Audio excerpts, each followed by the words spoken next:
Lorsque j'étais aux États-Unis, j'ai habité ailleurs, notamment au Pérou par exemple. J'ai appris à ne pas me frustrer si j'arrivais pas à voir tel ou tel endroit, à ne pas me dire oh j'aurais dû aller là, j'ai pas fait ci, j'ai pas fait ça. Et ça me dérange plus du tout en fait.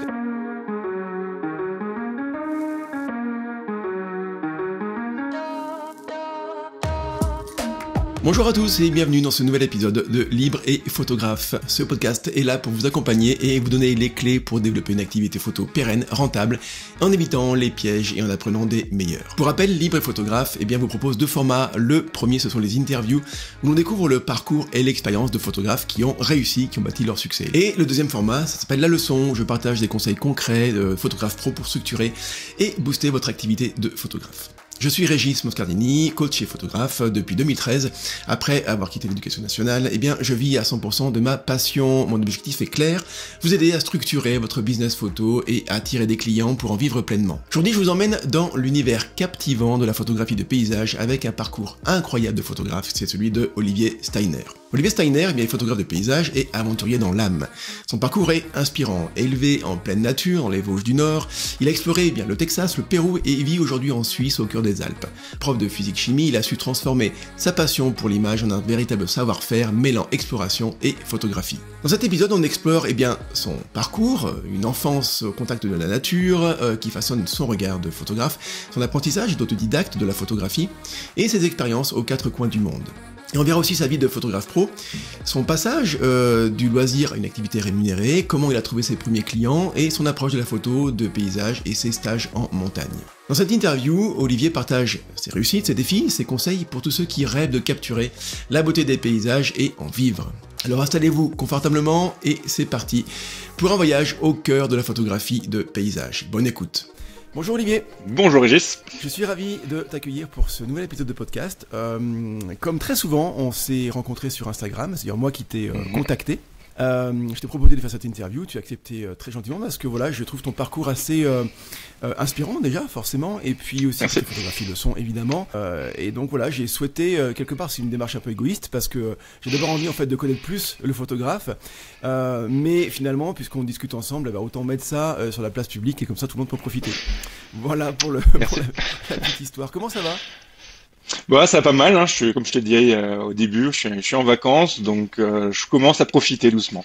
Ok, c'est parfait. Donc, dis-nous déjà, première chose pour situer, t'es pas en France ? Non, je suis pas en France, sur les 15-17 dernières années, j'ai pas mal bougé en fait. J'ai passé que 2 ans en France en 17 ans, et là ça fait un peu plus de 4 ans que j'habite en Suisse. Un peu photographie dans ce premier temps, l'interview sera en 2 temps. Premier temps, on parle de ton expérience de photographe, tout ce qui est lié autour de ça, et puis après, on ira sur celui du côté plus entrepreneur, ce que tu as mis en place pour, on va dire les choses crûment, mais pour gagner de l'argent grâce à tes compétences photo. Bien sûr. Alors, si on revient, on fait un bon retour en arrière. J'ai pris le temps de regarder un petit peu ton parcours sur ton site et tout ça, même ta bio sur ton site, t'as la fameuse page à propos. Donc, tu as grandi dans les Vosges du Nord. J'imagine que cette ambiance a forcément façonné finalement cet environnement, ce lieu-là, forcément façonné ton regard de photographe déjà, et puis aussi peut-être ton approche peut-être même de la vie carrément, non ? Ouais, totalement, effectivement, hein. Pour être plus précis, mon père était forestier, donc j'ai vraiment grandi en forêt, hein. J'ouvrais la porte, j'étais directement dans les bois avec les étangs, les rochers, etc., un peu spécifiques, caractéristiques des Vosges du Nord. Donc c'est certain que ça aiguise l'œil en fait. On voit les choses pas forcément de la même façon que Monsieur Tout le Monde, parce que l'environnement n'est pas une ville, n'est pas le truc classique. Donc ça, c'est certain que ça met un petit peu le pied à l'étrier, ça donne envie de passer du temps en forêt, ça donne envie de profiter d'un paysage, d'aller voir les animaux, et puis le papa forestier, ça donne un petit peu des connaissances aussi, ça donne des raccourcis vers tout ça. Donc c'est certain que ça donne c'est les deux dimensions que tu viens de citer en fait, hein. D'un côté, ça aiguise l'œil, de l'autre côté, tu as une approche de la vie qui va être un peu différente.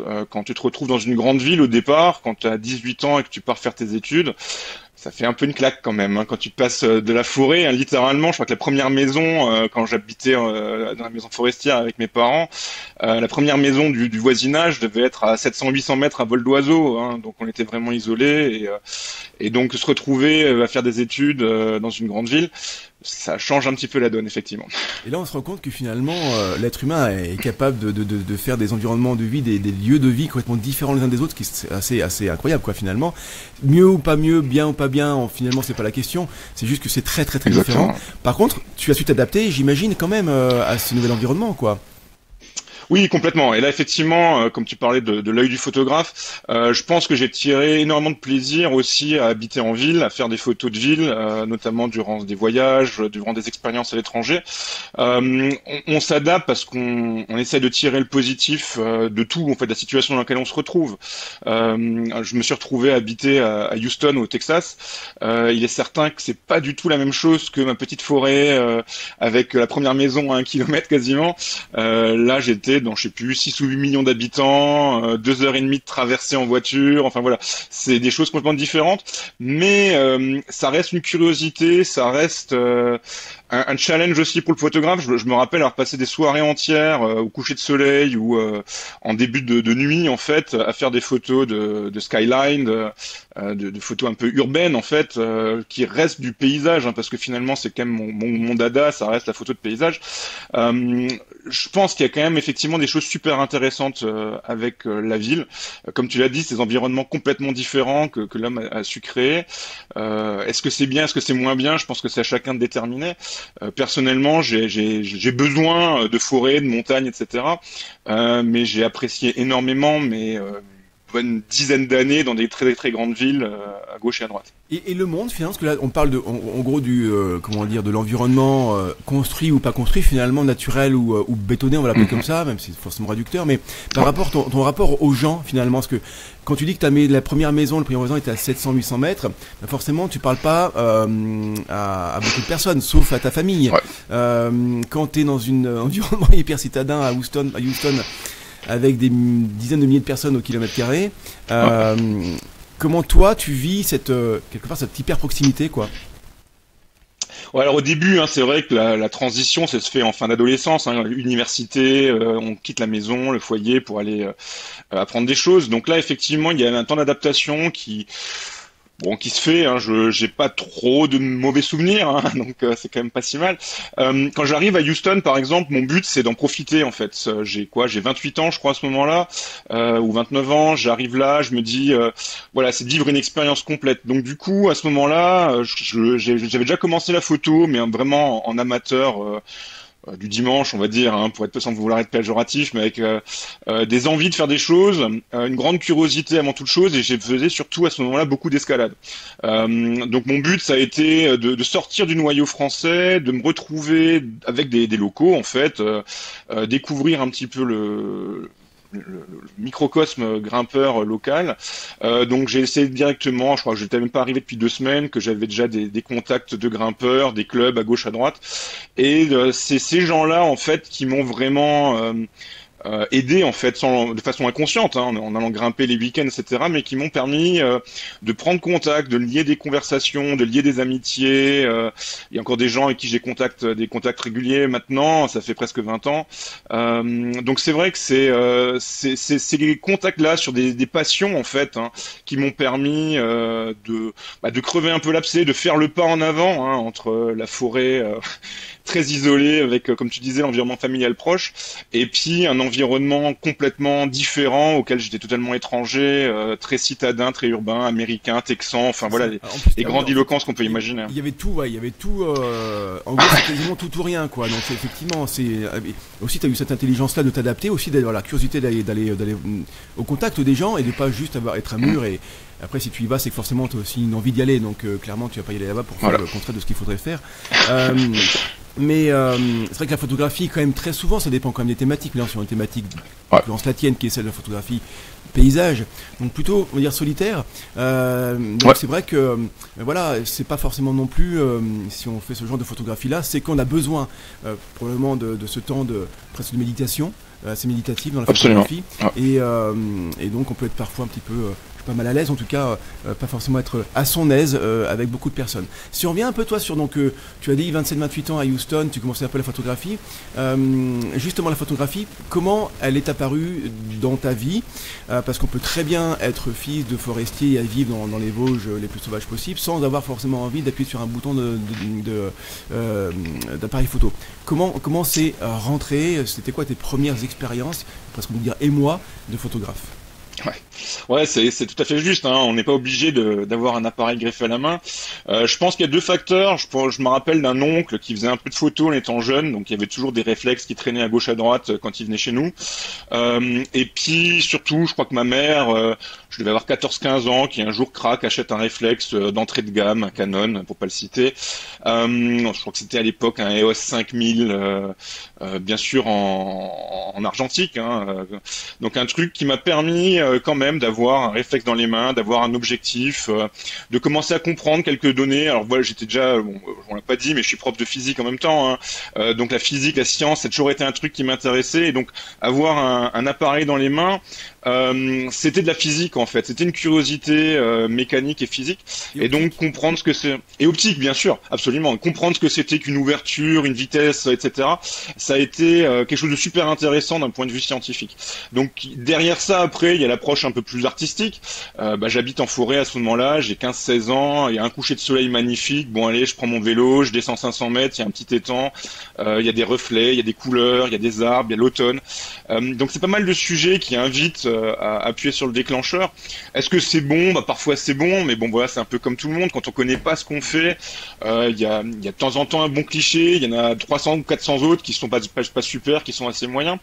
Et c'est un petit peu en fait ouais, ce petit jeu-là, en fait, de se dire de temps en temps, tiens, il y a un truc qu'on n'attend pas, c'est super. D'autres fois, on attend plein de choses, et quand on voit quand on a encore cette attente, en fait, quand on va développer son argentique, quand on l'envoie, je sais pas, à l'époque, c'était la Fnac ou Photoservice, le truc comme ça. Quand on reçoit le paquet dans les mains, on se dit, ah zut, c'est complètement fou, c'est complètement pourri. Ouais, un peu tremblant, et des fois, c'est c'est nul, et des fois, ah ouais, c'est quand même pas mal. Voilà, mais c'est sans savoir ce que je faisais vraiment. Voilà, ça c'était la première approche de débutant, quoi. Ok, excellent. Donc comment dire, une curiosité liée à l'objet en lui-même, j'ai l'impression. Ouais. Ce qui est souvent un peu le cas pour les, sans vouloir faire de sexisme un peu binaire, mais un peu le cas pour les hommes. Souvent, je trouve, on rentre dans le monde de la photographie un peu par l'objet, le côté geek. Voilà, moi en tout cas, c'est aussi comme ça que je suis rentré là-dedans. Et puis après, effectivement, on creuse l'affaire et puis on se rend compte qu'il y a des belles choses à faire. Et puis on va aller à fond dans la thématique, dans le sujet. Tu t'es formé comment finalement?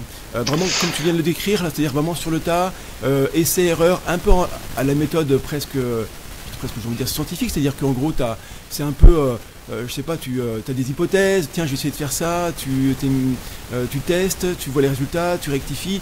Il y avait cette approche un petit peu comme ça, ou tu as pris des cours très vite et puis tu dis non, je vais aller vraiment être bon rapidement, quoi? Ouais, alors c'est vrai que je suis un gros autodidacte, hein, donc presque tout ce que je fais, ça a été beaucoup d'autodidacte, que ce soit le vélo derrière, le ski, etc. C'est un peu pareil. Donc non, au début, je pense qu'il y avait cette curiosité un peu geek, et puis d'être dans un sujet qui m'intéressait aussi, ça facilitait la chose. Et en fait, il y a eu un temps de pause entre cette adolescence-là où je faisais quelques photos de temps en temps, un rouleau qui partait, 36 poses, qui partait au développement et qui revenait. Un peu plus tard, quand j'ai commencé à voyager, c'était l'escalade qui me faisait voyager en fait. Donc il y avait en gros le truc, c'était un objectif pour l'été. On se donnait 1 mois, 5 semaines pour réaliser l'objectif, et c'était une excuse à faire des photos en même temps en fait. Donc là, ça a commencé à venir un peu plus, donc avec des premiers bridges qui étaient faciles à transporter sur les parois en montagne, et puis toujours ce réflexe qui était devenu le mien finalement. C'était plus celui de ma mère à ce moment-là. Et donc là, c'est effectivement ça. C'est on prend des photos de tous les côtés un peu pour amener un témoignage en fait d'une aventure, et on se rend compte que en pratiquant on progresse finalement. Donc comme tu le disais, on fait un petit peu des erreurs, on les corrige, etc. Et ça attise la curiosité. Pourquoi est-ce que là ça marche? Pourquoi est-ce que ça marche pas? Donc moi à ce moment-là, il n'y avait pas internet comme maintenant pour trouver un tuto YouTube, etc. Donc j'ai commencé à chercher des bouquins, à regarder, à essayer de comprendre des règles qui me permettaient d'avoir des photos de meilleure qualité un peu tout le temps, quoi, en fait. Ouais. C'est vrai qu'aujourd'hui finalement on peut assez facilement sur internet on peut se faire des moodboards, c'est-à-dire qu'en gros tu prends tu vas un peu sur Pinterest, sur Instagram, même sur internet évidemment, et tu vas pouvoir chercher des photographies qui te plaisent et essayer de tendre un peu vers ça pour donner une espèce de cap. à l'époque, parce que moi aussi j'ai connu cette époque-là, il n'y avait pas tout ça. Comment toi comment tu aiguises ton œil de photographe, tu vois, au sens de comment tu arrives à savoir que tu as envie d'avoir ça comme résultat? Alors il y a les magazines déjà, hein, ça c'est le premier truc. En fait, je pense qu'à l'époque, les magazines comme Géo, National Geographic, puis les magazines d'escalade en fait ou de montagne en fait, qui contenaient pas mal de clichés vraiment sympas en fait, suivant les photographes bien sûr qui avaient documenté la chose. Donc ça c'était une source d'inspiration, mais je pense qu'à ce moment-là, j'ai envie de dire jusqu'à mon départ aux États-Unis, je pense que j'avais pas encore la notion de je vais faire la photo que j'ai envie de faire. C'était je vois un truc, j'appuie dessus, et avec un peu de chance, ça va me donner un truc sympa derrière. Et je pense quand même que dans 90% des cas, la photo que j'obtenais était une surprise. Parce que comme tu l'as dit, hein, je suis resté longtemps dans l'argentique. À la fin, je faisais de la diapo surtout pour pouvoir faire des agrandissements et trucs comme ça, mais avec toujours cette espèce de frustration de pas savoir vraiment ce que je faisais en fait. C'est-à-dire qu'il y a toujours la surprise derrière. Et je pense qu'il y a eu un déclic vraiment lors de mon arrivée aux États-Unis, où là, je suis passé sur du numérique.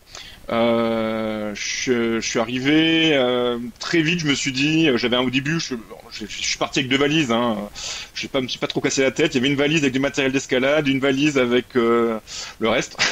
Et puis je suis arrivé. Je me suis dit bon, je vais quand même documenter tout ça. J'avais un petit Canon de base, même pas un réflexe.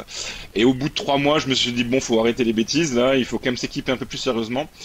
Donc j'ai investi à ce moment-là dans un Canon, c'était un EOS 40D à ce moment-là, avec des donc du coup des menus en anglais, en américain quoi. Voilà, ouais, 40D. Et du coup, oui c'est ça, parce que c'était pas le Rebelle ou quoi que ce soit. Ouais. Donc là c'était voilà, donc là le 40D ça a été un gros pas en avant, avec quelques objectifs sympas dessus. Et là, je pense que c'était vraiment le déclic parce que il y avait une énorme curiosité, hein, comme tu l'as dit au départ. Je suis parti par curiosité parce que j'avais envie de découvrir autre chose. J'ai une opportunité professionnelle à ce moment-là. Et derrière, du coup, il y avait cette envie de documenter un peu tout en fait, avec bien sûr une énorme envie d'aller dans la nature américaine, hein, tous ces parcs qui me faisaient rêver quand j'étais plus jeune. Et je pense que là, entre le matériel que j'ai eu dans les mains et les sujets qui ont été offerts, je shootais beaucoup. Alors, bien sûr, je viens de l'argentique, donc je mitraille pas 10 000 photos par shooting. Je reste relativement modeste, hein, sur une année faste. Je pense que je dépassais rarement 12 000 photos en fait, ce qui reste très peu finalement pour du numérique. Hein. J'ai un petit peu changé ça depuis, mais ma façon de faire a évolué aussi. Et du coup là je pense que entre cette curiosité, les sujets qui étaient offerts, qui étaient faciles entre guillemets quand tu viens de mon petit hameau de forêt et que tu arrives d'un coup dans le Grand Ouest, dans une ville comme Houston qui est particulière quand même malgré tout, tu te retrouves à avoir plein de choses à faire. Donc du coup tu vas passer beaucoup de temps à faire des photos, tu vas voir ce qui marche, tu vas voir ce qui marche pas. Là du coup tu rencontres des gens aussi, ils te donnent des trucs. Quand tu viens sur un lac le soir, t'es rarement seul. Tu vas avoir 20 photographes, tu discutes, tu t'apprends des choses. C'est là que je suis passé au RAW par exemple. J'étais plus dans le JPEG. Au début j'étais dans le JPEG, là je suis passé au RAW. Dans les parcs nationaux américains c'est pareil, tu vois des trucs. Tu commences à voir des photos que tu fais qui ressemblent à celles que tu as vues dans les magazines. Il n'y a pas encore Instagram tout ça, mais tu commences à aller sur Internet, tu commences à avoir des pros qui ont des sites web avec des explications, des choses comme ça. Et ça, c'est un petit peu ma prise d'envol en fait. C'est à ce moment-là que j'ai commencé à en faire une passion débordante qui commençait à rivaliser avec l'escalade. C'est-à-dire qu'il y a des moments, des vacances classiques aux États-Unis, j'étais prof là-bas aussi, hein, donc j'avais à peu près presque 3 mois de vacances. En gros, je partais de Houston avec la voiture, je roulais 10 000 km plein ouest. Ça me prenait 2 jours ou 3 jours, enfin 10 000 km au total. Donc ça me prenait 2-3 jours pour aller dans l'ouest. J'arrivais dans les parcs que je voulais explorer. Et puis il y avait en gros moitié photo, moitié escalade et randonnée. Et je faisais des photos durant l'escalade et la randonnée aussi. Donc c'était un petit peu une approche particulière parce que tu l'as dit au départ, hein, quand on est photographe de paysage, ça peut être frustrant pour soi parce qu'on est avec des autres et ça peut être frustrant pour les autres parce que tu veux absolument attendre la super lumière et puis au bout de 3 heures t'as pas bougé quoi. Et ça c'est un truc particulier parce que je me suis bien rendu compte que je pouvais très vite être pas forcément la personne la plus agréable pour aller partir en balade parce que je voulais m'arrêter là et pas ailleurs. Et donc j'avais des moments comme ça sur mes 3 mois où je pouvais me passer 2 semaines tout seul à faire la même photo du même lac pendant 3 jours, en variant les horaires, en variant les points de vue, les angles, enfin Donc, voilà, des le choses vrai comme ça. passionné, quoi, qui va au fond des choses, au bout des choses et qui Voilà. teste et qui, quelque part, vraiment va s'activer à faire en sorte que la photographie, à la fin, soit. Alors, je pense qu'on n'est jamais vraiment satisfait d'une photographie. Il y a Non. toujours un truc où on se dit, oh là, si j'avais pu ou si j'avais fait différemment. Mais quand même, tu vas éviter au maximum cette espèce de sensation de travail pas accompli, quoi.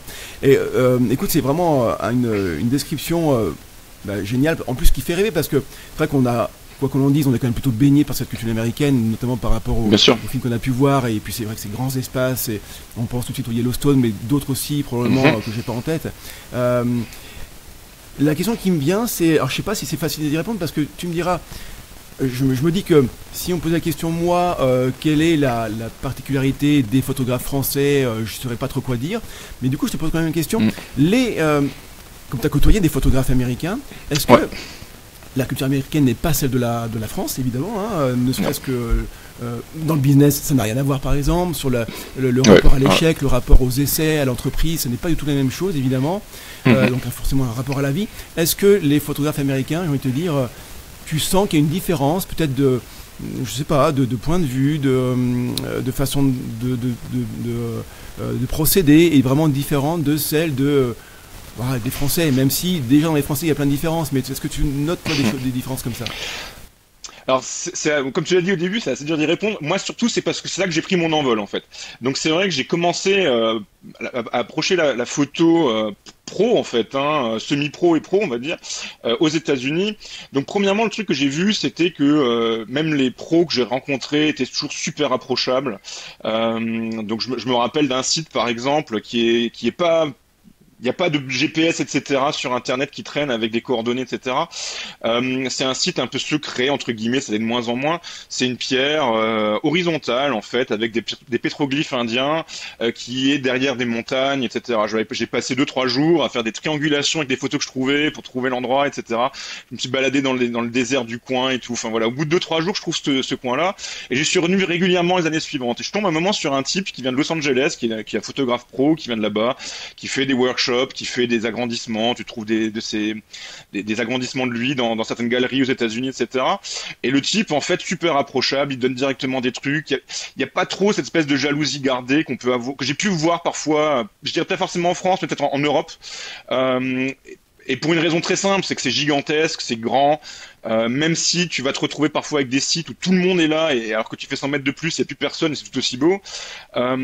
C'est peut-être cette différence-là que j'ai peut-être pu trouver, c'est ce côté assez généreux en fait qu'on a tous. Et pareil, quand parfois je me faisais approcher, même de la même façon, je donnais mes trucs, etc. Après, par contre, il y a aussi un truc qu'on retrouve dans la photo, mais qu'on retrouve un peu dans tous les domaines de l'outdoor américain, c'est ces endroits qui concentrent une foule incroyable. Il y a un truc dans l'Utah qui s'appelle Mesa Arch. C'est une arche qu'on a tous vue sur dans les magazines, etc. Avec un lever de soleil, pardon, qui se fait dans l'arche en fait. C'est absolument splendide. Et je me pointe là-bas un matin, il devait être 5 heures du mat. Il y a déjà 150 personnes, chacun a c'est quelques centimètres carrés réservés. Je me dis ok, c'est bon, je m'en vais. Il y avait plus rien pour moi et puis je suis quand même encore mon petit forestier, un petit peu allergique au monde parfois. Donc j'ai pris la voiture avec le pote avec qui j'étais. On a roulé 2 kilomètres. On s'est trouvé un spot magnifique. Alors il n'y avait pas d'arche, mais il y avait plein d'autres trucs qui étaient super. Et ça fait une photo magnifique aussi. Donc c'est un petit peu ces deux trucs-là que je trouve aux États-Unis. Il y a ce côté concentration. Tout le monde va faire la même photo, au même endroit, presque au même moment.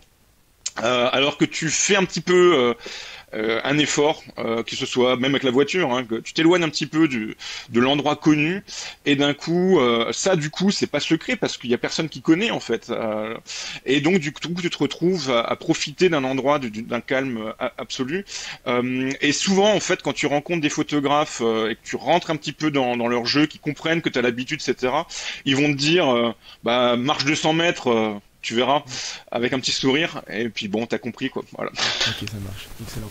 Ah, voilà, mais tout à fait. Ben, j'imagine. J'ai eu la chance d'aller il y a quelques années maintenant, 2 semaines ou 3 semaines presque aux USA, et c'est vrai que ce que tu décris là, je le ressens un petit peu. J'ai pas fait de photographie là-bas au sens de vraiment faire une vraie démarche de photographe, mais je vois tout à fait ce que tu veux dire par rapport à la description de leur état d'esprit finalement.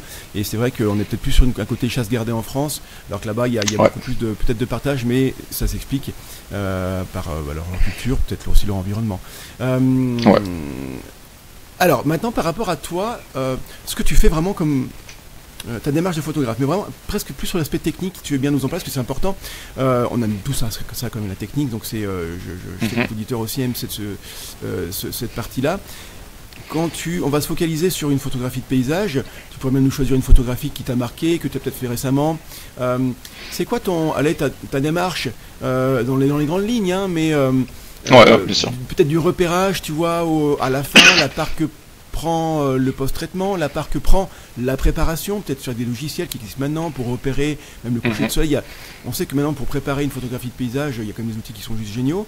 Un petit peu ces grandes étapes-là, et puis quelle part elles peuvent prendre dans ton processus? Ouais, alors il y a plusieurs aspects en fait. Hein. J'ai pas forcément une routine unique suivant la photo que je vais faire. Il y a les photos d'endroits que je connais. Alors j'essaye de pas rouler 3 heures pour aller prendre une photo. Donc je suis vraiment attaché à la proximité quand même. Ça c'est un truc qui me tient vraiment à cœur. Et donc il y a 2 aspects. Il y a vraiment la photo de proximité où là je vais me retrouver à faire des photos d'endroits que je connais, que je maîtrise. Et donc là je vais utiliser les outils que tu as pu décrire. J'ai 2-3 applications qui me permettent de préparer un petit peu les choses. Donc je vais savoir que tel arbre, si j'attends le mois de septembre, le coucher de soleil se fait comme ça, le lever de soleil se fait comme ci. Et donc là, effectivement, il y a une planification qui va être importante. C'est-à-dire que du coup, il n'y a pas vraiment de place au hasard. Il n'y a plus vraiment la surprise parce que c'est quelque chose que je connais, que je maîtrise. Donc là, quand j'habitais près de Berne, par exemple, j'avais 2 arbres que je trouvais magnifiques en haut d'une colline. Voilà, donc j'ai dû les photographier 5000 fois au moins. Mais ça a été avec pendant les orages, pendant les couchers de soleil, pendant des périodes d'enneigement, vraiment toutes les 4 saisons. Pardon, je te coupe, mais en gros, c'est limite, tu te fais un rappel sur ton calendrier, par exemple? Ouais, alors j'ai des petites notes. J'ai pas forcément de rappel sur le calendrier, mais j'utilise Lightroom et je regarde vachement les métadonnées, donc les dates, etc. Et je reviens souvent sur les photos de l'année passée ou des années précédentes pour savoir un petit peu où ça se trouve. Donc ça, c'est mon calendrier en fait de photographe. C'est comme ça que je l'utilise.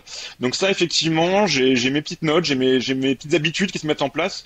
Quand je vois, par exemple, j'en approche de l'automne, qui est ma saison préférée, je pense en tant que photographe, je vais tout de suite regarder au mois de fin août déjà un petit peu faire mon petit calendrier, une petite planification des 2-3 mois qui vont venir en fait.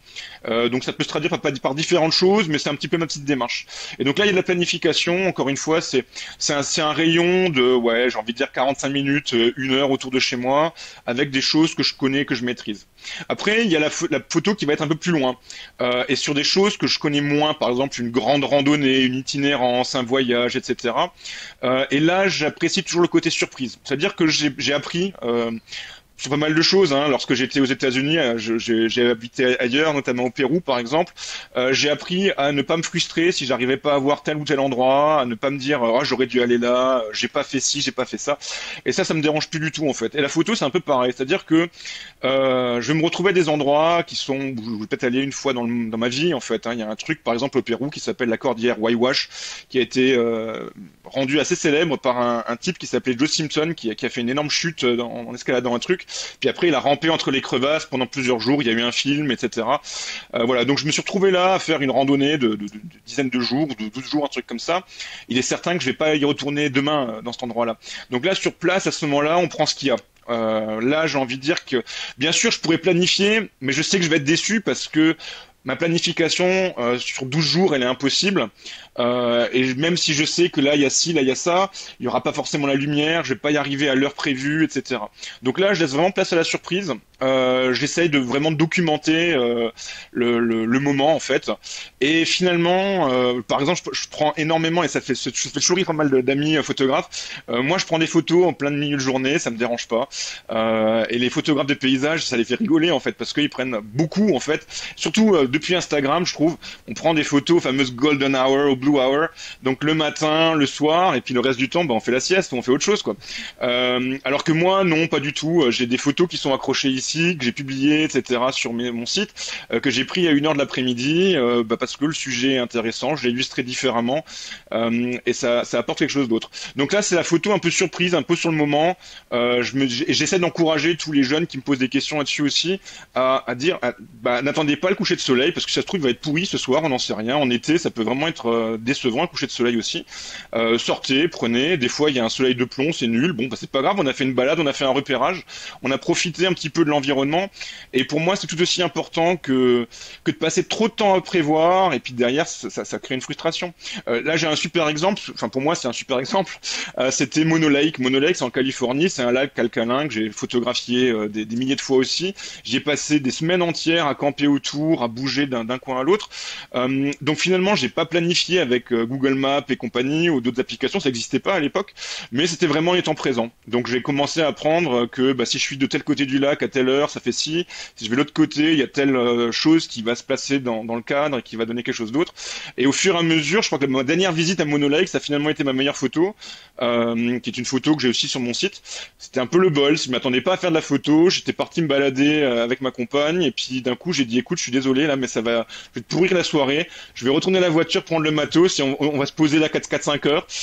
Et puis j'ai passé 4-5 heures à faire des photos, et j'en ai sorti vraiment pas mal dont je suis fier et content, quoi, en fait. Excellent. Ça veut donc dire aussi par rapport à cette deuxième façon de faire, le côté ce qui vient et tu prends ce qui vient, il faut quand même une maîtrise technique aboutie, puisque justement la scène, tu l'as pas choisi, tu l'as pas programmée, tu l'as pas choisi, tu maîtrises rien sur ce qui se passe autour de toi. Donc il faut une grosse force d'adaptation dans la technique photo pour essayer de faire quelque chose d'assez intéressant. Donc là quand même avoir un bon bagage technique, je pense que ça doit aider pas mal. Par rapport à cette technique-là, tu le dis, tu es beaucoup d'autodidacte. Est-ce que tu as quand même fait des vrais stages, tu vois, au sens de payer un photographe qui va t'apprendre le paysage ou autre chose? Parce que moi je l'ai fait à plusieurs reprises, ça aide quand même beaucoup, je trouve. Tu l'as fait, ça? Non, j'ai jamais fait, en fait.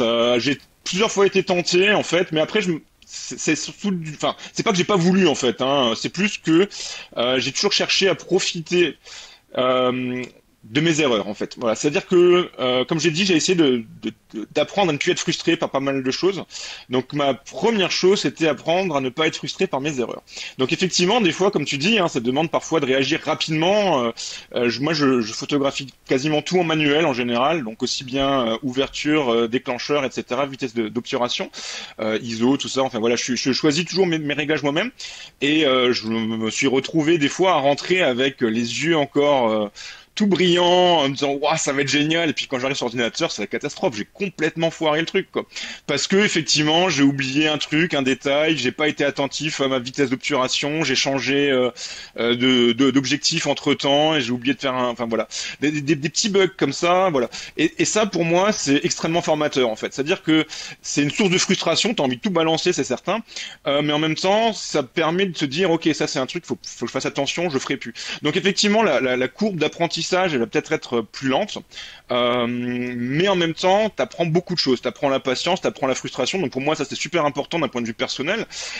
Et derrière, t'apprends aussi pourquoi t'as fait ça. Pourquoi est-ce que c'est flou? Pourquoi est-ce que ton coucher de soleil, il est trop exposé? Pourquoi est-ce que l'animal que t'as pris devant toi, il ressemble plus à rien? De ce genre de choses, en fait. Et voilà. Alors après, effectivement, des fois, j'ai été tenté de me dire ah ouais, là le stage, effectivement, ça pourrait être pas mal. Mais en même temps, j'ai jamais réussi à me trouver au moment où j'étais prêt à faire un stage de 4 jours ou 3 jours, etc. Donc c'est que j'ai probablement pas pris le temps aussi. C'est même pas une question d'argent là-dessus, c'est vraiment une question de pas avoir pris le temps de faire la démarche. Et je pense qu'effectivement, comme tu l'as dit, ça permet de faire un pas en avant rapide, à mon avis, quoi. Ah ouais, complètement. Moi, je m'en souviens d'un stage que j'ai fait avec Bastien Riu sur la photographie macro, de petites bêtes là. Et oui, il y a un avant et un après, quoi. Tu passes une heure. Alors c'est un coût forcément. Bon après, c'est pas non plus des cours rédhibitoires, mais bon, voilà, c'est un investissement que tu fais pour toi, pour ta progression. Et je passe une journée avec lui en tête à tête. C'était juste. Oui, là, t'apprends des choses, t'apprends la vision. Mais même discuter avec, au-delà de côté technique photo, tu discutes. plus. Alors, si c'est un stage, Ouais, ça peut être aussi un stage en groupe, hein, mais c'est généralement 3-4 bien sûr. personnes pour le formateur, donc c'est pas non plus des grands groupes. Mais ça te permet de discuter avec le formateur en l'occurrence, peut-être aussi avec les participants. Et donc ces discussions, au-delà du côté technique, t'apportent aussi des choses, je trouve, de comprendre la vision, la vision de photographe de ces personnes-là. Donc on sort aussi que du côté technique, ça peut être intéressant. Et ce que tu dis, je trouve que c'est hyper intéressant parce que c'est vraiment voir la photographie comme, alors c'est un peu cucul-après-ligne, mais un peu comme une école de la vie, au sens de, ça te permet c'est important pour toi, tu l'as dit, d'apprendre la patience, d'apprendre la frustration, de gérer ces émotions-là. Ce que tu as pu, toi, apprendre à gérer grâce à ou à cause, quelque part, à cause de tes erreurs, et bien du coup, ça peut te servir ailleurs. Moi, je pense à ma fille qui apprend la flûte traversière. Ça aussi, c'est une belle école de la vie, parce que je peux t'assurer que il y a des soirs, c'est formidable, tout se passe comme prévu, et puis le lendemain, ça va être catastrophique, elle va s'énerver, et je trouve que c'est aussi une belle façon, quoi, de cette frustration-là, d'apprendre à gérer ces frustrations, c'est quelque chose d'hyper important. Bref, je m'égare un peu, mais ta description de l'apprentissage est, je trouve, hyper intéressant et qui peut peut-être donner des idées aux plus jeunes qui nous écoutent, qui seraient peut-être tentés d'aller peut-être vite ou trop vite, mais c'est bien parfois de tenter de faire les choses par soi-même. Encore un tout petit peu plus technique, et puis après on ira vraiment sur la partie entrepreneuriale et puis ce que tu fais actuellement. Photographie de paysage, pour toi, c'est synonyme de trépied, de poser, des réglages qui sont toujours un peu pareils parce que on l'a lu quelque part, si on se met, je sais pas, à F11, on va bien optimiser tout ça, par exemple. Il faut le trépied ou une autre vitesse pour éviter les micro-vibrations de quelque chose. Enfin voilà. Est-ce que tu vas faire attention à ces petits détails-là? Ou dit autrement, une photographie de paysage pour toi, techniquement, en termes de réglage vraiment pur, même d'objectif, si vous pouvez tirer quelque chose d'un peu, d'un peu général, ce serait quoi pour toi? Ouais, je pense que c'est une base, effectivement. Partir, quand on sait pas, en fait, je pense qu'il faut partir là-dessus, sur des réglages qui sont donnés, F8, F11, quelque chose avec une grande ouverture. En général, un objectif lumineux, un 2.8 en général, c'est pas mal mieux si on peut se le permettre. Pardon, quand on débute, c'est quand même assez difficile d'investir dans mieux que du 2.8 quand même, c'est déjà quand même assez coûteux. Mais bon, j'avais des objectifs en 4, en 5, 6 aussi à la base. Donc effectivement, à la base, moi j'ai envie de dire, partir avec quelque chose qui marche, on sait que ça va marcher dans la plupart des situations. Et effectivement, dans la plupart des situations, on va fixer son ouverture, voilà, tu as dit F11, on va mettre un ISO bas parce qu'on a un trépied, puis on va doucement tourner l'obturateur jusqu'à arriver sur un truc qui marche. Et ça va fonctionner dans pas mal de cas. Je pense que, voilà, comme on dit souvent, en photographie, il y a des règles, je prends la règle des tiers sur la composition d'une photo, etc. Ça marche. Et ça permet d'éviter peut-être des erreurs au départ, mais en même temps, comme on dit souvent aussi, ce qui marche, c'est de s'affranchir des règles. Voilà, c'est aussi aller un peu plus loin, parfois tenter, essayer de dire voilà. Par exemple, quand je vais photographier des choses en pose longue, je suis allé une fois en Norvège, par exemple, faire des aurores boréales. Je suis parti avec 2 appareils, en fait. Un où je mettais les réglages qui marchent, et puis l'autre pour expérimenter autre chose. Et l'intérêt, c'est de faire un petit peu ces va-et-vient, et je trouve que c'est important aussi de se dire de temps en temps, bon voilà, l'aurore boréale, on m'a dit, il faut se mettre en une grande des ISO monstrueux, etc. Qu'est-ce qui se passe si je fais autre chose?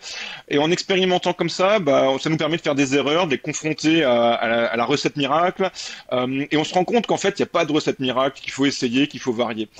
Donc là, tu m'as demandé si je faisais si j'avais fait des stages. Moi, j'en ai proposé aussi, en tant qu'on va pas après. Et effectivement, c'est ce que je dis en général. En général, quand je pars là-dessus, je leur dis, voilà, vous faites quelque chose qui marche, essayez ça et ça donne un truc tout à fait acceptable, voire même très bien. Mais ensuite, voilà, on arrête tout, vous essayez de faire votre truc à vous, on essaie de voir pourquoi ça marche pas, pourquoi ça marche mieux, etc. Donc effectivement, je pense qu'au départ, faut partir sur quelque chose qu'on connaît, qui nous donne un certain réconfort. On arrive sur la scène, on fait le truc qui marche. Au moins, ça donne une espèce une série de clichés qui va fonctionner en fait, qui va donner quelque chose sur l'ordinateur quand on va rentrer à la maison. Puis derrière, il faut essayer autre chose. Alors bien sûr, si on a une scène inoubliable, incroyable, on va s'assurer que ça marche. Mais je pense que c'est important d'apprendre un petit peu comment fonctionnent ces objectifs, quel est l'endroit où ça marche mieux, où ça marche moins bien. D'un appareil à l'autre, ça va changer aussi. J'ai deux marques vraiment différentes que j'utilise, et des objectifs du coup très différents aussi que j'utilise. Et je me rappelle une fois d'un photographe que je suis maintenant régulièrement sur YouTube, qui disait voilà ce qui est intéressant, un jour il fait pas beau, il y a rien à photographier entre guillemets. Vous prenez votre appareil, vous sortez un objectif, vous faites plein de photos de tous les sens en variant les ouvertures, etc. Chaque sujet, 4-5 ouvertures différentes, des vitesses différentes. Vous rentrez, vous analysez, vous prenez des notes, et au moins vous apprenez à connaître votre matériel. Et ça, je pense que c'est super important parce que finalement, un objectif, ça va être f16, autre ça va être f11, autre ça va être f8, et savoir quel objectif fonctionne comment, je trouve ça plutôt intéressant aussi. Ouais. Excellent. Écoute, de ce que tu dis là, ça me fait penser à deux choses. Donc, j'ai pas paraphrasé, parce que des fois on me le reproche. Régis, tu paraphrases ce que vient de dire la personne. Donc, j'essaie de penser à ça. Mais ils ont raison, attention. Non, la première chose, c'est que moi qui viens de la photographie animalière, sauvage. C'est vrai que c'est un truc que j'ai appris rapidement. Alors c'est peut-être un conseil, je crois pas l'avoir expérimenté, c'est un conseil que du coup j'applique moins parce que je photographie moins maintenant les animaux sauvages, mais à l'époque oui beaucoup. C'est quand tu as l'animal que tu attends qui arrive, effectivement tout de suite faire la photographie qui marche. C'est-à-dire quand il marche au sens de tu es sûr que ça va être bon. Vitesse, alors je prends par exemple je sais pas, des passereaux, tu vois, t'es à l'affût, t'attends les passereaux, t'as une petite mangeoire, c'est parfait, ils viennent là, ils arrivent. En gros tu as sur le coup avec une photographie, vitesse élevée, grande ouverture pour avoir cette vitesse élevée, pas trop monter les ISO par exemple pour trop bruité, bref. Et t'as ta photographie, puis justement règle des tirs bien respectés, une photographie voilà qui est propre, qui est bien faite, qui est dans les canons, dans les standards. Et une fois que c'est fait, une fois que t'es sûr que t'as ça, pour pas être frustré justement, eh bien en gros tu t'amuses quoi derrière. C'est-à-dire que tu vas tenter des choses, effectivement, vitesse lente, pourquoi pas du full mouvement avec un animal qui part, voilà, voir ce que ça donne, tu vois, le décollage quoi, les ailes floues, et puis et donc tu te rends compte que la vitesse était peut-être trop basse, donc du coup tout est flou, mais donc tu manques un petit peu, donc peut-être la tête sera nette, bref. Et ça c'est à faire, j'ai envie de dire que si, alors c'est mon point de vue, mais que si avant tu t'es assuré le coup quoi. Tu aurais pu te contenter finalement d'être, que photographe, quand je dis que c'est guillemets, c'est pas réducteur, mais amateur, t'as ton métier, tu es prof en fac de quoi, de physique Non, au collège-lycée, physique, voilà, collège. Alors physique, chimie à la base, un peu de maths, voilà, essentiellement là en ce moment je suis physique essentiellement, mais toujours un petit peu de chimie, un peu de science quoi en gros. Okay. Voilà. Donc prof, sciences physique, chimie. Tu as été, alors c'est ce que tu fais pour l'instant quasiment à temps plein, de ce que je sais, de ce que tu m'as dit. Donc là, le temps consacré à la partie pro-photographie, j'imagine, est plutôt réduite à sa portion congrue. Mais ça n'a pas été toujours le cas. Raconte-nous un petit peu quelque part ton parcours de photographe pro. Comment les départs, et puis après on avancera tranquillement dans le processus. Mais en tout cas, le départ, comment toi tu as eu envie peut-être de te dire tiens. Ou voilà, qui était déclic au moment où tu t'es dit tiens, si je gagnais des sous avec la photographie quoi, ça s'est passé comment? Ouais, ça a commencé aux États-Unis en fait, là aussi, parce qu'il y a une certaine facilité en fait. Il n'y a pas de démarche, t'as pas besoin d'être auto-entrepreneur ou quoi que ce soit. T'as un salaire, donc t'es employé, et tu vas juste déclarer des royalties que tu vas toucher sur les photos que tu vends en fait. Donc quand j'ai commencé à avoir un book assez complet en fait, j'ai commencé à me dire tiens, il y a des choses quand même, j'entends des choses, etc. Donc ça a commencé avec des participations à des concours en fait, qui m'ont permis de gagner un peu d'argent quand même là-dessus. De façon assez généreuse parfois, et donc ça a été mes premières rentrées d'argent en fait, j'ai envie de dire conséquentes. À côté de ça, j'ai commencé à faire du microstock à ce moment-là, et pas forcément avec des paysages, parce qu'on est là dans les années 2010-2012 où le microstock est super exigeant à ce moment-là. Ils veulent beaucoup de personnes, beaucoup de modèles, beaucoup de concepts en fait. Et donc là, en tant que prof de physique-chimie, j'ai fait pas mal de photos de matériel en fait, d'expériences, de situation expérimentale ou d'analogie, etc. Donc c'est des challenges un peu différents. C'était une photo totalement différente de ce que je faisais, et ça m'a permis de mieux gérer un petit peu ces clichés d'intérieur, avec des lumières, avec des mises en situation, en juxtaposant différentes choses. Par exemple, une molécule d'éthanol avec un verre de vin, des choses comme ça. En fait, voilà. Donc il y a des concepts qui étaient assez intéressants. Donc voilà, c'est un peu le début de la photo rémunérée. Donc ça a été une surprise au départ de voir que finalement je pouvais gagner de l'argent avec ça, et ça a été le début d'idées en fait. C'est-à-dire que là j'étais enseignant toujours à Houston, je suis resté 7 ans à Houston, Et puis encore une fois, la facilité de déclarer tes revenus, de pas avoir des démarches administratives complexes, de pas avoir des différents statuts à gérer en parallèle, a fait que ça a été facile. Voilà, tout simplement. Après Houston, je suis parti au Pérou et là c'est encore plus simple parce qu'il y a rien qui est mis en place. Mais en même temps, j'étais rattaché à la France à ce moment-là. J'étais détaché de la France. J'étais enseignant français dans une école française et du coup, ça devenait un peu plus compliqué déjà d'un point de vue fiscal, etc. Donc là, j'ai peut-être été moins actif dans ce domaine-là, dans le domaine professionnel et puis surtout dans la recherche de ce que je pouvais faire avec. Et puis en rentrant en France, après ces 3 années au Pérou, donc ça faisait 10 ans que j'étais parti à l'étranger, j'ai eu un peu la claque. Donc comme beaucoup, je crois que si j'ai bien compris, tu as connu un petit peu ça aussi. Voilà, je suis arrivé un peu écœuré de l'enseignement en France, en fait, pour pas le dire autrement. Et là, du coup, une envie très très très forte de passer à autre chose. Donc je me suis mis deux options en fait. La première option c'était la photographie. Donc je me suis déclaré comme artiste photographe, ce que je suis toujours pour le moment, plus pour très longtemps. Je vais en parler dans quelques instants. Donc j'étais artiste photographe à ce moment-là, ce qui me permettait de garder mon statut de fonctionnaire et de pouvoir passer du temps sur ma passion et de la transformer en autre chose en fait. Même s'il y a quand même énormément de restrictions avec ce statut-là, je pouvais pas faire beaucoup de choses et j'étais vraiment dans le cliché contemplatif, etc. Donc ça, c'était quand même une grosse restriction. Juste effectivement, Bien pour sûr. ceux qui nous écoutent, qui seraient fonctionnaires, profs par exemple, et même pour ceux qui sont d'ailleurs salariés, le fait de se déclarer en tant qu'auteur photographe, eh bien c'est cumulable avec n'importe quel métier à côté, sans forcément avoir besoin de le dire, notamment pour ceux qui sont profs, il n'y a pas besoin de le dire à son employeur, à l'éducation nationale par exemple. Donc c'est vrai que c'est très pratique de ce côté-là. En revanche, tu l'as dit, il y a des vraies limitations en termes de ce qu'on peut vendre, quoi, de manière très très claire. Ouais, complètement. C'est vrai qu'on est sur du cliché, on vend le cliché, on vend l'œuvre, on a des limitations en termes du nombre de clichés qu'on peut vendre, on peut pas le vendre n'importe comment, faut que ce soit signé, faut que le photographe ait suivi le processus d'impression, etc. Donc il y a quand même pas mal de restrictions, et puis on va pas pouvoir aller faire un mariage ou faire un événement sportif, etc. Ou alors il faut le vendre comme œuvre artistique, ce qui devient très compliqué à justifier. Enfin voilà, ça peut être compliqué. Donc là pour moi ça a été en même temps une ouverture, parce que d'un coup je pouvais en France, tout en étant enseignant, je pouvais avoir un hobby qui me rapportait de l'argent à côté de ça, tout en ayant effectivement des contraintes parce que ça demande beaucoup de temps et puis vivre de son statut d'artiste photographe, c'est compliqué. Mais ça me permettait d'ouvrir une porte, surtout qu'en parallèle à ça, j'ai aussi commencé une formation d'accompagnateur en montagne que j'ai terminée depuis.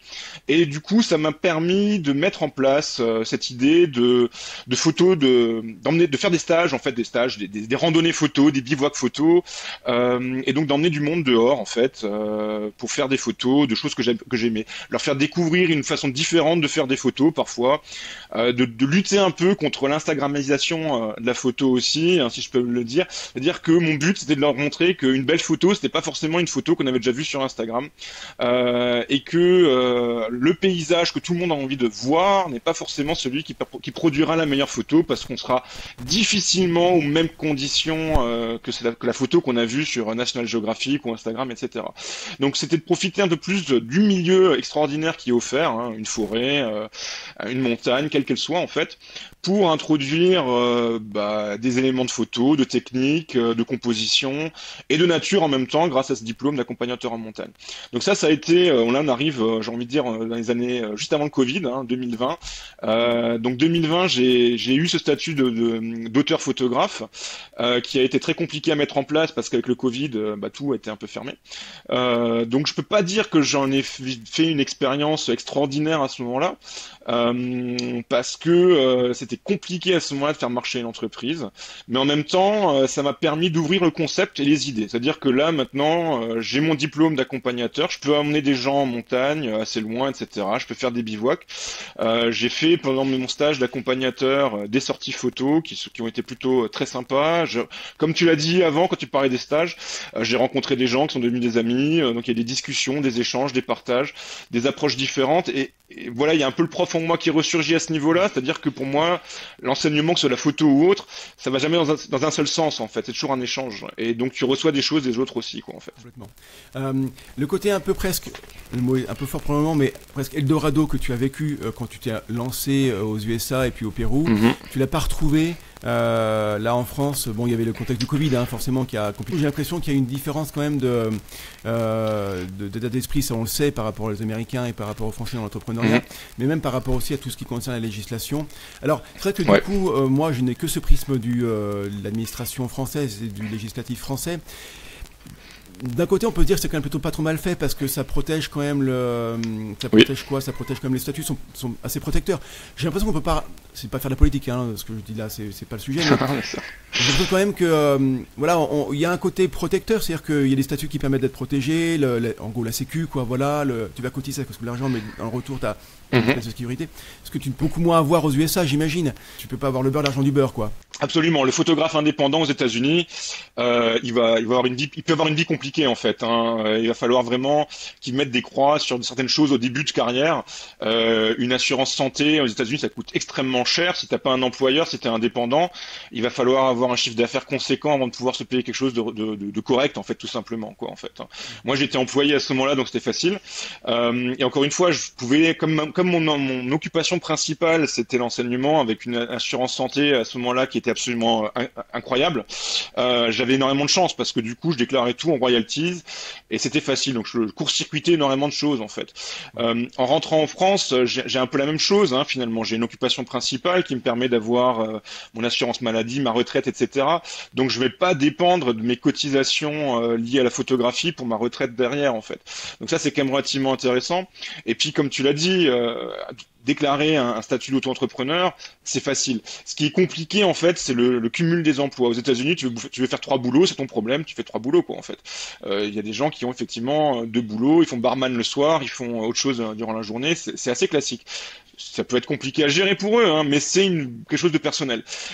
Ça, en France, le cumul des statuts, voilà le truc typique. Hein, là, je défonce les portes ouvertes. Je suis prof, j'ai réussi lorsque j'étais accompagnateur en montagne stagiaire à être auto-entrepreneur, accompagnateur en montagne et artiste photographe en même temps. Donc à chaque fois, c'était donc à chaque fois c'était, j'ai dû me batailler. Hein, ça a pris 6 mois de démarches administratives pour réussir à prouver que voilà. Mais au final, c'était bon. T'es un gros paresseux, tu fous rien comme prof, du coup t'as le temps de faire autre chose quoi. Voilà, c'était un peu le cliché que j'ai entendu régulièrement quand même. Voilà, mon boulot de prof, moi je le prends toujours à cœur. Hein, je suis vraiment perfectionniste dans ce domaine-là, mais en même temps, emmener des gens en forêt, en montagne, c'est un peu une passion aussi. C'est vraiment une envie de partage et ça n'empiète pas sur mon travail principal quoi. Pareil pour la photo. Quand tu fais de la photo en tant que passionné, tu peux réussir à faire quelque chose de solide qui te permet de vraiment d'arrondir les fins de mois sans que ça empiète sur ton activité principale. Donc finalement, en retour en France, c'est le côté, la claque que tu as prise par rapport à la façon d'enseigner en France qui ne correspondait plus ou pas à tes standards, puisque toi tu avais vécu autre chose et dans des pays étrangers, notamment aux USA, et ce qui a donné le déclic de vouloir t'offrir une espèce d'opportunité, une fenêtre quelque part, une possibilité en plus de bifurquer en tant que professionnel dans la photographie. Ça a été ça. En termes vraiment de précis, sans dire forcément parler des chiffres, mais ce côté auto-entrepreneur que tu es, hein, c'est ce que non, tu l'es pas encore. Hein. Ah si, maintenant je le suis. Alors je suis pour l'accompagnateur en montagne, mais je suis toujours artiste photographe pour la photo. Ok. Est-ce que parce que tu as pris des dizaines de milliers de photographies et tu as probablement un gros stock de photographies qui sont toutes plus belles les unes que les autres, dans des domaines très différents, dans des lieux très différents. Donc tu as quand même, j'ai l'impression, un catalogue de photographies abouti, assez conséquent. Est-ce que ça pourrait être suffisant, par exemple, pour, je sais pas, pour vendre les droits d'usage, par exemple, tu vois, ne serait-ce que, je sais pas, mais tu as un office de tourisme, une entreprise ou une institution qui veut illustrer sa communication, bah toi, en gros, tu dis, bah voilà, écoutez, moi j'ai tout ça, en gros, piochez, et puis et vous me facturez ce que vous prenez.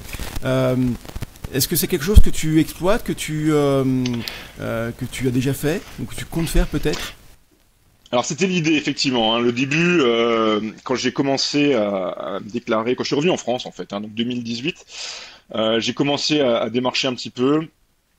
j'avais des amis anglais qui travaillaient dans tout ce qui était communication de marque outdoor en fait. Donc j'avais commencé à travailler avec eux, à travers eux, avec une marque de montres suisse par exemple, etc. Donc ça pouvait être voilà, du cliché sur commande, ça pouvait être différentes choses, toujours dans un contexte entre guillemets artistique où je devais facturer au cliché. En fait, je pouvais pas dire une séance de shooting c'est tant et C'est tant, ça. c'était T'avais pas par le droit, exemple quoi. Il faut 50 que tu clichés, permettais c'est pas. ça. Ouais. Voilà. Ouais. Exactement. Donc du coup, c'est assez complexe. Et puis là-dessus, bah voilà, je me suis retrouvé avec le Covid. Donc toutes les démarches là ont été avortées. Par exemple, l'entreprise de montres a déclaré faillite en fait. Hein. Elle a été rachetée par une entreprise indienne qui a mis la marque à la porte derrière. Donc elle n'existe plus actuellement aujourd'hui. Et donc plusieurs choses comme ça qui sont parties un petit peu à la trappe. Pareil, j'habitais à ce moment-là pas loin de Grenoble. Les offices du tourisme étaient un petit peu sur le recul à ce moment-là parce qu'il n'y avait pas de tourisme, c'était bloqué. Donc c'était un petit peu compliqué. Donc mais mon idée c'était effectivement ça, c'était du démarchage, il y avait quand même pas mal d'idées à ce niveau-là. Et puis j'envisageais, quand tu parlais de chiffres, voilà, à ce moment-là, mon objectif c'était sur la première année d'essayer de dégager un chiffre d'affaires de 5 000 euros. Donc c'était relativement modeste, ça ne me permettait pas d'en vivre, mais c'était pour ouvrir la porte, pour vraiment me construire une lampe de lancement et puis essayer de décoller derrière, quoi. Ok. Euh, c'est super intéressant. Et puis en fait, ce que tu dis là, moi, ça me fait penser à autre chose. Il y a plein de façons. Alors, il n'y a pas non plus des millions, mais il y a quand même pas mal de façons de gagner sa vie en tant que photographe. Euh, toi, tu es allé sur le côté donc artiste-auteur, parce que c'est la façon la plus simple au départ en tous les cas, avec toutes tes Bien sûr. photographies sur commande ou à la vente par exemple, le droit d'usage. Euh, et aussi l'enseignement, les stages photo que tu proposes, avec en plus cette activité d'accompagnateur en haute montagne, c'est ça? Haute montagne, Moyenne montagne, moyenne montagne, montagne, moyenne montagne. Ouais, ouais. qui demande effectivement un diplôme, qui s'improvise pas, c'est quelque chose qui Mhm. est lourd dans la formation. Euh, Mhm. Est-ce que j'ai deux questions. La première c'est qu'est-ce qui fait quelque part que tu n'es pas allé sur le côté peut-être shooting de mariage, de la photographie. Alors je mets des gros guillemets parce que je sais qu'il n'y en a quand même pas trop qu'on dit ça, mais la photographie dite sociale au sens Ouais. de photographier les humains, mais dans Mhm. des commandes quoi, tu vois, donc les shootings portraits, ce genre de choses là.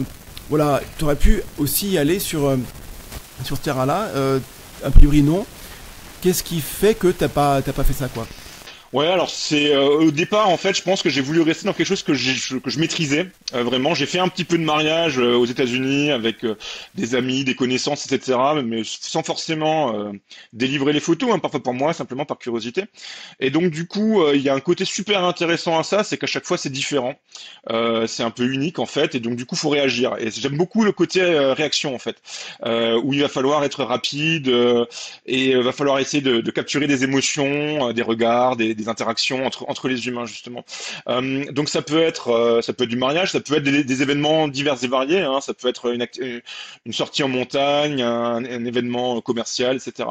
Donc ça effectivement ça aurait pu être intéressant par la suite, mais mon idée, en fait mon plan à ce moment-là, c'était d'essayer de me dégager effectivement cette espèce de rampe de lancement. Donc commencer par bâtir sur ce que je pouvais faire. Comme tu l'as dit, hein, j'ai des milliers de photos dans mes disques durs, etc. Donc il y a une base derrière qui est assez solide et conséquente, donc qui me permettait effectivement de proposer des choses rapidement, sans avoir à toujours être confronté à ce problème du temps en fait. Comme j'ai dit, hein, il y a beaucoup d'activités qui sont télescopées en fait, et donc gérer le temps, s'octroyer quand même aussi un petit peu de temps personnel pour d'autres activités, c'était quand même assez complexe et du coup ça a nécessité forcément des sacrifices. Mais on m'a proposé effectivement lorsque je suis parti en Suisse, et là à ce moment-là, on m'a proposé parfois des choses sur de l'événementiel côté français, mais là du coup il y avait des problèmes de distance, etc., qui rendaient les choses un peu compliquées. Mais effectivement, c'est quelque chose qui aurait pu m'intéresser. Maintenant, j'ai toujours essayé de rester dans un certain cadre en fait, c'est-à-dire que j'avais envie d'essayer d'aller dans ce que je maîtrisais, dans ce que je pouvais continuer à vendre. J'ai été contacté une ou deux fois dans les Vosges du Nord, par exemple, pour des mariages, mais c'est très difficile pour moi de dire voilà, je vais faire du mariage, mais j'ai pas forcément une expérience là-dedans. pourquoi est-ce que finalement je ferais concurrence à un collègue qui lui vit de ça en fait, alors que moi, ce serait peut-être plus par expérience, par curiosité que j'allais le faire. Et puis je suis pas sûr de pouvoir rivaliser avec un type qui fait ça depuis 20 ans aussi, quoi. Enfin, je suis sûr que je pourrais pas rivaliser d'ailleurs. Voilà. Donc il y a un petit peu de ça aussi, c'est de Mais pas marcher est-ce sur les que plates-bandes de tout le monde. je me dis quand même, finalement, tu n'es pas quelque part formé à ça. Est-ce que tu parlais tout à l'heure aussi des standards, des canons que les photographes de mariage sont peut-être un petit peu, attention, je vais pas être insultant, mais peut-être parfois fermés parce que finalement, on vit de photographie de mariage, on ne fait que ça, on est entre collègues, on se rencontre, enfin tu vois, et on se forme auprès d'autres photographes de mariage. Bref, même si ça peut être dans des thématiques différentes, malgré tout, on est un peu là-dedans, quoi. Est-ce que finalement toi, Ouais. je pense, je fais une parenthèse dans la parenthèse, mais Vincent Munier, je m'en souviens, il avait fait des shootings photos pour illustrer les covers d'une artiste, d'une chanteuse, tu vois. Et je me souviens des photographies qui étaient hors normes, quoi, parce que lui, il avait apporté deux photographes nature, animaliers qu'on connaît évidemment. Peut-être que toi, finalement, tu pourrais apporter aussi quelque chose de très différent. Il y a peut-être des gens en France, dans le monde, qui ont besoin, des gens, des futurs mariés, qui aimeraient peut-être avoir une touche vraiment très différente, quoi, tu vois. Ouais, c'est ce on m'avait dit la même chose effectivement hein, lorsque j'avais été approché pour un mariage dans les Vosges du Nord. C'était effectivement le côté décalé qui les intéressait à ce moment-là. C'était bon déjà premièrement quelqu'un qui pouvait faire le témoignage quand même hein, derrière parce que c'est quand même un souvenir. Mais derrière c'était le regard décalé effectivement qui les avait intéressés. Et donc effectivement je peux comprendre ça quand j'ai fait mes photos de mariage. Effectivement je vois des choses décalées. Je suis moins sur du gros plan, je suis plus sur du contexte, de la contextualisation, des compositions qui se rapprochent de ce que je sais faire en paysage, par exemple. Et effectivement, là, il y a quelque chose à faire, ça c'est certain. Pareil sur l'événementiel, quand j'avais été approché pour des événements dans le Val d'Abondance liés à l'accompagnateur en montagne, etc. Il y avait moyen de faire des choses aussi. Et il y a effectivement des choses très intéressantes à faire, avec toujours cette espèce de contextualisation qui me tient un peu à cœur.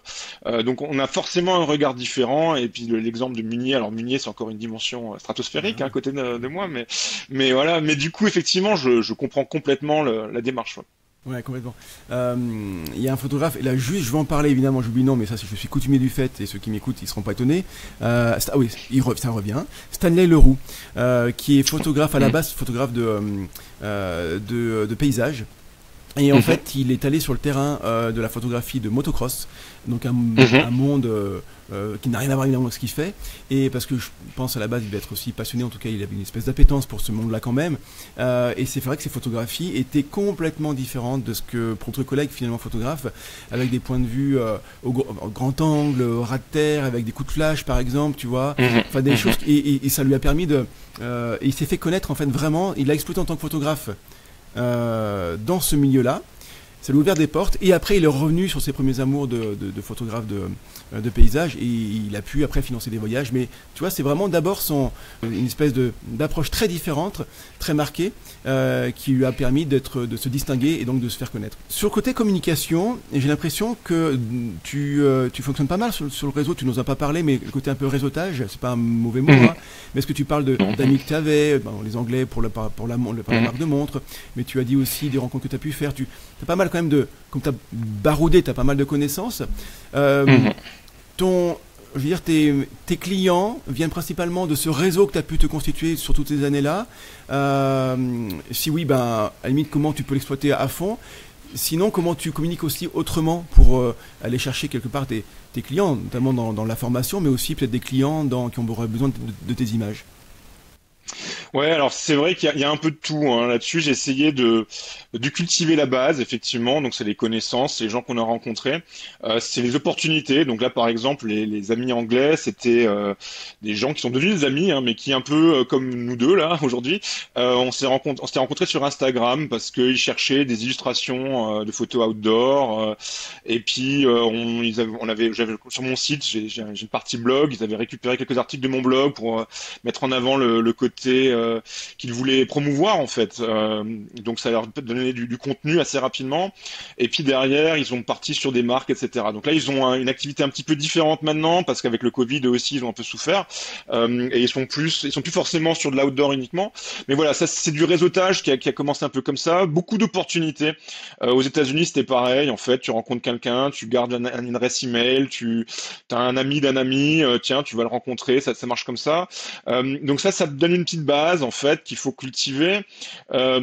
Cette base-là aussi, elle va te permettre de vendre un agrandissement. Du coup, tu laisses des cartes de visite qui se répandent un petit peu à gauche à droite. Et puis le bouche à oreille, ça marche quand même de façon très efficace. J'ai envie de dire que ça marche mieux qu'un réseau social. Le problème, c'est qu'il y a moins de monde. Un réseau social, si tu as 1000 abonnés, qu'il y en a deux qui te fassent une commande, finalement, c'est super. Et ça marche comme ça. Alors que dans le bouche à oreille, tu vas avoir beaucoup moins de monde, mais tu vas peut-être avoir plus de commandes finalement derrière. Après, ça peut être aussi, bon, par exemple, j'ai une cousine qui travaille en Allemagne dans un cabinet de chirurgie esthétique. Quand elle met une photo, un agrandissement, je sais plus quelle taille, énorme derrière elle sur son bureau, bah, ça fait une super image aussi, quoi. Ça me permet à moi de montrer quelque chose, ça permet à elle de dire, voilà, c'était le site, etc. Donc ça permet effectivement de se montrer en fait. Et je pense que l'intérêt des réseaux sociaux, c'est que ça permet de se montrer, parce que le site web sans les réseaux sociaux, il sert difficilement à quelque chose. Là, quand je faisais mes sorties d'accompagnateur en montagne, donc c'était des sorties de quelques heures, on allait dans les forêts, faire des photos, etc.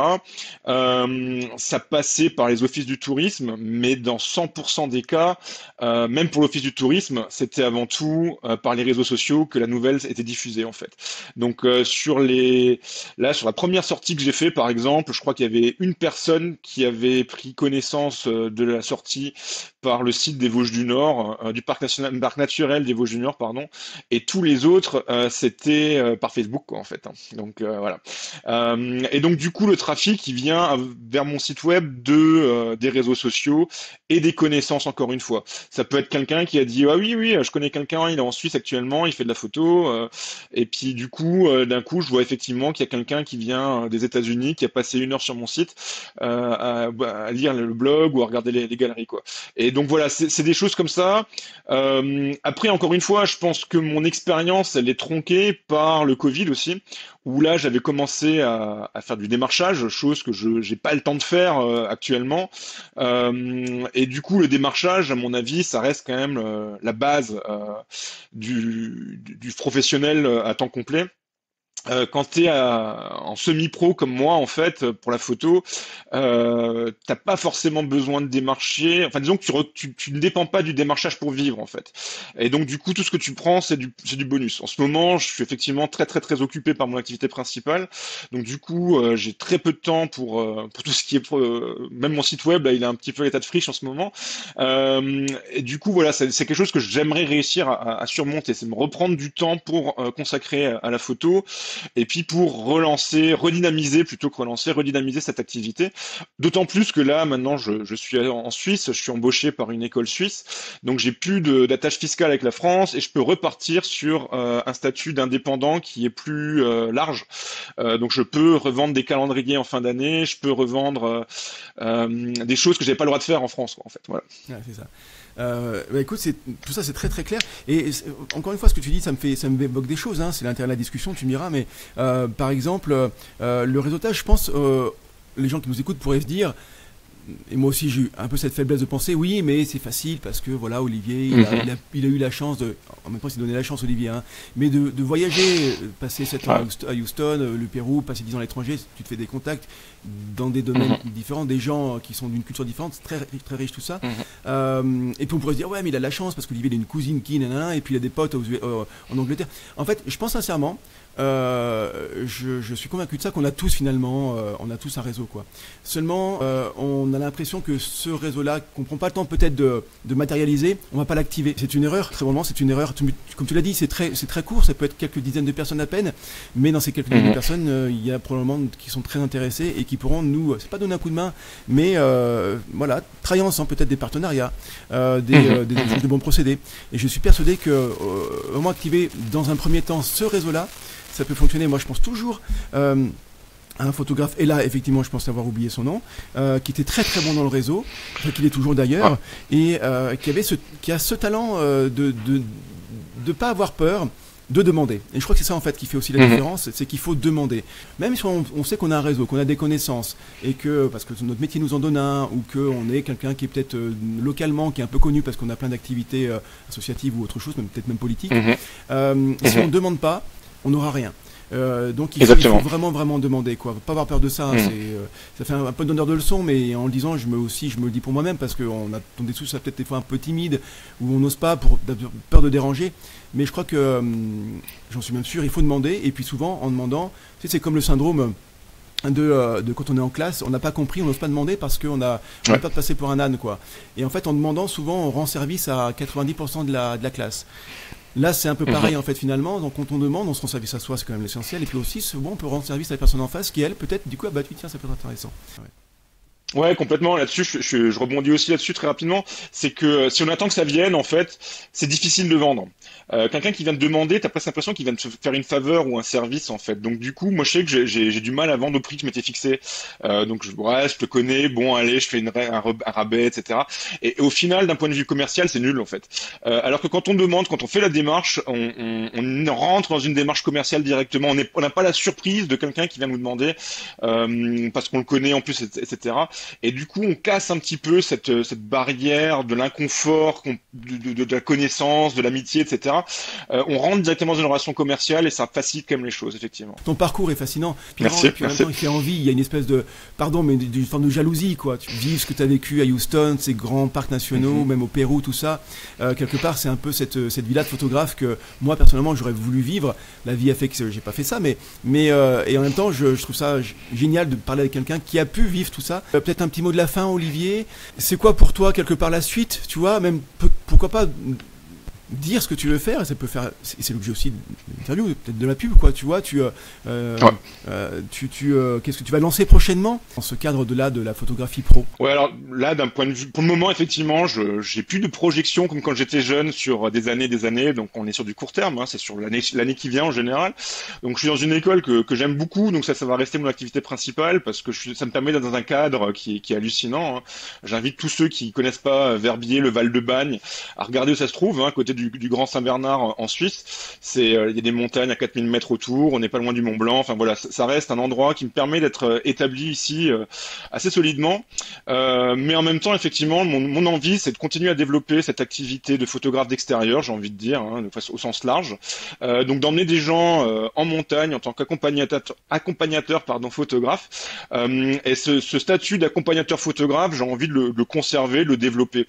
Alors c'est quelque chose que je vais peut-être pas lancer à 100% cette année, hein. Encore une fois, j'aime bien ce que je fais pour le moment, mais voilà, pendant les vacances d'été, j'ai envie d'emmener des gens sur une itinérance, peut-être 3-4 jours, peut-être une semaine. Donc ça, je suis en train d'essayer de monter un petit peu ça. J'ai envie surtout, moi, pour l'automne, d'emmener des gens ici. Il y a beaucoup de mélèzes, donc en automne, c'est tout jaune, c'est tout orangé, c'est absolument magnifique. Et j'aimerais bien monter quelques séjours bivouac, en fait. Donc c'est emmener des gens début d'après-midi avec un appareil photo, un trépied, un petit peu de matériel de bivouac, d'aller se mettre à un endroit sympa pour passer la nuit. Donc sommaire, hein, là-dessus, une bâche, un sac de couchage, un petit repas sympa, et puis en même temps profiter de la lumière, des couleurs proposées. Parfois il y a un petit peu de neige, voilà. Donc essayer de développer un petit peu cette activité d'introduction à la photo de pleine montagne, en fait. On est trop souvent à monter puis à redescendre le soir même. Passer une nuit en montagne avec un appareil photo, même pour les étoiles, etc. Ça offre des possibilités incroyables et ça, c'est quelque chose que j'ai envie de présenter à pas mal de monde, effectivement. Ça fait très envie, vraiment. Tu m'as bien vendu le truc, même si on sait que il est pas encore tout à fait en place parce que par exemple, tu as évoqué, pardon. Comment on fait pour être tenu au courant de ça, de ce que tu vas lancer dans les mois, peut-être années qui viennent, mais comment on fait pour savoir que Olivier lance ça? Ouais, alors il va y avoir sur Instagram, en général je communique quand même pas mal, plus que sur Facebook. Sur Facebook ça revient un petit peu, c'est quand même lié les deux, mais surtout sur Instagram. Okay. Et puis sur mon site web, j'ai une petite page avec des news sur la page principale en fait. Il y a moyen de s'inscrire à la newsletter si nécessaire, alors il n'y en a vraiment pas beaucoup en ce moment, hein. Je vais pas être à inonder, je suis loin du spam en ce moment, ouais. Mais effectivement je vais essayer de pas mal montrer des choses comme ça. Mais en général, ouais, ça va être passé par les réseaux sociaux et le site web. je préviens des mois à l'avance. Là, je suis vraiment dans les démarches pour la transition France-Suisse en fait, pour des histoires de statut en fait. Dès que ça s'est établi, les produits sortent et puis seront indiqués sur ces médias-là. Génial, génial. Il y a les liens de ton site et de ton Insta qui seront en description sur l'application que vous écoutez, que ce soit sur YouTube ou que ce soit sur le podcast. Donc vous pourrez cliquer, vous tomberez directement sur le site et l'Instagram d'Olivier. Bon, merci infiniment Olivier, et puis écoute, bonne continuation, puis à très bientôt. Merci Régis, et bonne continuation à toi aussi. Et voilà, c'est la fin de cet épisode de Libre et Photographe. Un grand merci à Olivier Steiner pour ce partage passionnant sur la photographie de paysage et son parcours hors du commun. Si vous voulez découvrir et suivre les aventures d'Olivier, eh bien rendez-vous sur son Instagram, osteinerphoto, et sur son site officiel, osteinerphoto.com. Et maintenant, c'est à vous de jouer. Si cet épisode vous a plu, eh bien laissez un commentaire ou une note, ou les deux, sur Apple Podcast ou sur Spotify, ou sur n'importe quelle autre plateforme qui le permet. C'est le meilleur moyen de soutenir l'émission, de la faire connaître, de la faire découvrir à d'autres passionnés de photographie comme vous. Merci à toutes et à tous, et je vous dis à très vite pour un prochain épisode. Portez-vous bien et faites de belles photos.